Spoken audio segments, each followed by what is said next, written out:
दोस्तों राम राम साहब, मैं थाको दोस्त थाको भलो थाको मित्र कुम सिंह और अपना सागर झुंझुनू सांसद विजेंद्र रोड़ा जी है।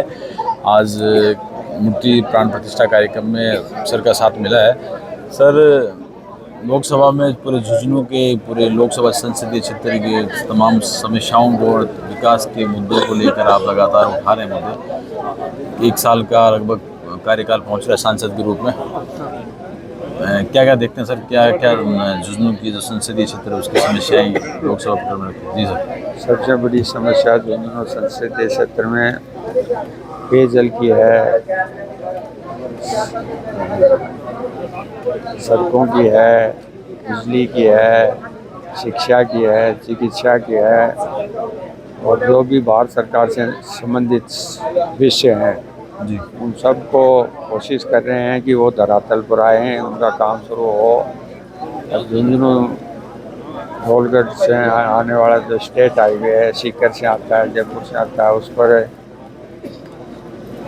और ब्रिज का काम आप लोग देखते होंगे, वहाँ जाते हैं तो उसके पिलर बने हुए हैं और महज इसलिए कि रेलवे अपने हिस्से की राशि नहीं दे रही है जी इसके कारण वो कार्य रुका हुआ है। अब डबल इंजन की सरकार है, रेलवे नहीं दे रही है तो इनको देना चाहिए, पर वो बहुत ज़्यादा असुविधा उस फाटक पर हो रही है लोगों को। उसका मुद्दा लोकसभा में उठाया और माननीय रेल मंत्री जी ने आश्वासन दिया है कि हम इसको जल्दी ही इस मामले को देखेंगे। इसी तरह से जब यूपीए की सरकार थी जी 2014 4 मार्च को नेशनल हाईवे रेवाड़ी से लेके जैसलमेर तक 11 नंबर का नेशनल हाईवे स्वीकृत हुआ था। जी आगे उसमें काम हुआ था, पर रेवाड़ी से लेके फतेहपुर तक उसका काम फतेहपुर से झुंझुनू तक हो गया जी और झुंझुनू से पचेरी जो हरियाणा बॉर्डर है, रेवाड़ी से पचेरी तक 4 लेन सड़क बन गई। ये सड़क इसलिए नहीं बन पाई कि उसमें टोल रोड थी और उसमें भी उस समय के जुड़े हुए लोगों के पास टोल था, उस वजह से इस सड़क को ना ही भारत सरकार वो मोर्थ को स्थानांतरित नहीं कर पाए। और अब 10 साल हो गए, वो दिल्ली का हमारा रास्ता है वो सुगम हो जाए, बीकानेर से आने वाले लोगों को भी अच्छी सुविधा मिले। और सबसे बड़ी बात जो छावनी है जी मध्य भारत में, चाहे आगरा में है चाहे बरेली में, उन लोगों को बॉर्डर तक पहुंचने के लिए एक अलग अल्टरनेटिव रूट मिल सकता है। फिर हमारे प्रवासी लोग हैं, हमारे सेना में रहने काम करने वाले लोग हैं, बहुत सारे लोग हमारे शेखावाटी के दिल्ली में जी चाहे रोजगार के लिए व्यापार के लिए जाते हैं, उनको सुविधा मिल जाए। पर वो अभी तक भी 10-11 साल हो गए उस हाईवे को, अभी तक भी 70 किलोमीटर का वो हाईवे पेंडिंग पड़ा है। उसका भी जोरदार तरीके से उठाया। अभी वो बीड़ क्षेत्र में भी फिर रास्ता और आगे ले रहे हैं, वो भी आगे लगातार पेंडेंसी चल रही है। हाँ, उसकी डीपीआर ही फाइनल नहीं की है, जो मुझे उत्तर दिया है लोकसभा में जी। तो उसके लिए अभी उठाते रहेंगे। किसानों की एमएसपी की बात है, शिक्षा में क्षेत्र में सुधार करने की बात है, चाहे हमारी मेडिकल कॉलेज को और सुविधा देनी है, स्टाफ उसमें नहीं है, जिस लेवल का मेडिकल कॉलेज में सुविधाएं होनी चाहिए वो नहीं है। और झुंझुनू बीडीके हॉस्पिटल में हमने 100 बेड की आईसीयू मंजूर करवाई थी, उसका काम भी अभी शुरू नहीं हुआ है। बस अड्डे का 5 करोड़ रुपए दिए थे, मैं परिवहन मंत्री था जी। उसका काम भी धीमी गति से चल रहा है। झुंझुनू में एक उच्च श्रेणी का ट्रॉमा सेंटर परिवहन विभाग ने दिया था, उसका काम भी अटका हुआ पड़ा है। तो इस तरह की जो बातें हैं उन सब के लिए जो भी संबंधित वहाँ के सब्जेक्ट हैं उनको लोकसभा में उठा रहे हैं और सरकार के संज्ञान में ला रहे हैं। अब ये डबल इंजन की सरकारें हैं, मैं सोचता हूँ इनको भी नींद से जगना चाहिए। राज्य सरकार के पास में क्या मानते हैं सर कि पैसा कम है, या जिस तरह बता रहे हैं आपने जब मंत्री थे वो कार्य भी अभी पेंडेंसी चल रहे हैं? इच्छा शक्ति की कमी है। अब तो डबल इंजन की सरकार है, आप देख रहे हैं क्या दिया है झुंझुनू को, क्या नहीं दिया। कैसा सारे शेखावाटी को बजट में खाली रखा है।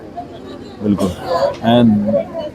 हम बात करें सर, परिवार की बात करें, सुशीला मोड़ा जी राजनीति के दिग्गज और उनसे राजनीति का क्या खगड़ा लोगों ने सीखा है, आप उस परिवार से आते हैं, परिवार की बात करें हम, तीसरी पीढ़ी भी राजनीति में आ गई, एक इस परिवार को इमोशन के रूप में लोगों से जुड़ाव, जैसे मैं अभी यहाँ देख रहा हूँ बड़ी संख्या में लोग आपको, श्री राम जी वाले लोग भी आपसे रिगार्ड कर रहे हैं, मिल रहे हैं आत्मीयता, आप वाली उम्र के लोग भी मिल रहे हैं और कहीं ना कहीं थर्ड जनरेशन वाले लोग भी मिल रहे हैं। तो ये जो लगातार जो पॉलिटिकल में नेगेटिव चर्चा होती है परिवारवाद, लेकिन इसका इमोशन अटैचमेंट मैं देख रहा हूँ कि लोगों की भावनाएं जुड़ जाती है, लोगों का परिवार, आप लोगों की भी एक जिम्मेदारी बढ़ जाती है, 3-3 पीढ़ियों को लोगों को संभालना। निश्चित रूप से 4 पीढ़ी के लोग हैं, 4 पीढ़ी से हमारे साथ हमको स्नेह दे रहे हैं क्षेत्र के लोग।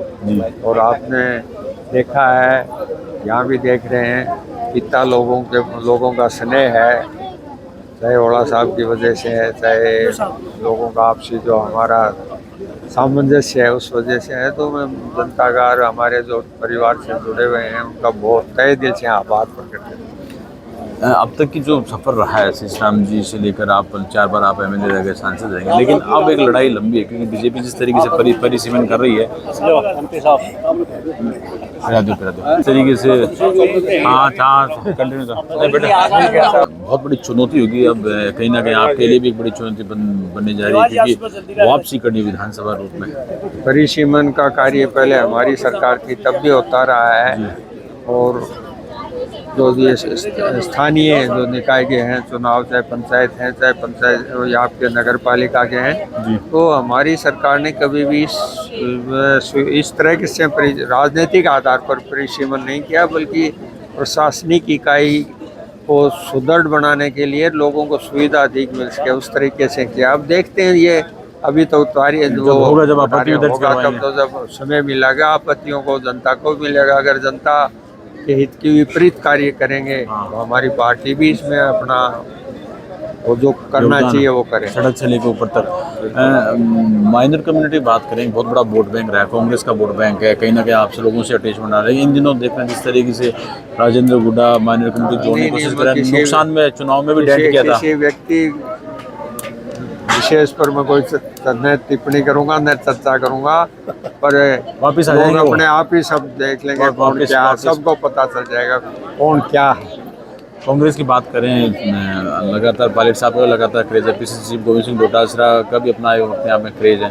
क्या मानते हैं किस तरह आने वाले दिनों में डोटासरा जी का किस तरीके से रोल होगा पार्टी में, और सभी नेताओं का संयुक्त नेतृत्व है कांग्रेस का है। सोनिया जी, राहुल जी, खड़गे जी, प्रियंका जी, सबके नेतृत्व में और हमारे प्रदेश के सभी नेताओं के सहयोग से नेतृत्व से कांग्रेस फिर मजबूती से उभर के आए।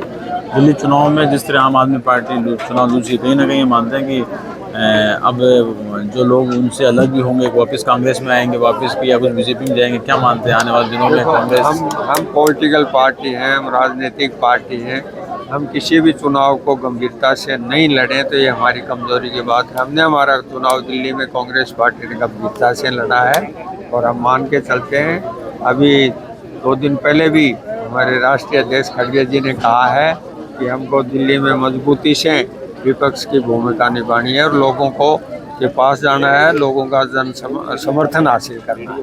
आपकी सॉफ्टनेस बहुत प्यारी लगती है सर, मतलब जो मतलब लोग कहते हैं यार विजेंद्र जी कोई को बुरो भी कौन करे और बलोच जो तो हुआ तो हुआ, अच्छी बात है भाई, बुरो कौन करे, तो ये सॉफ्टनेस मतलब क्या मतलब जेनेटिक है या फिर सिर्फ विजेंद्र जी में ही है? जो परिवार से जो हमारे मेरे पिताजी से और जो जिन लोगों से हमको जो अच्छी बातें मिली हैं उनको वो एब्जॉर्ब किया, उसको सीखने की कोशिश करिए और उन पर अमल करने की कोशिश करिए। पिताजी का स्वभाव तो बड़ा खरा खरा रहा है।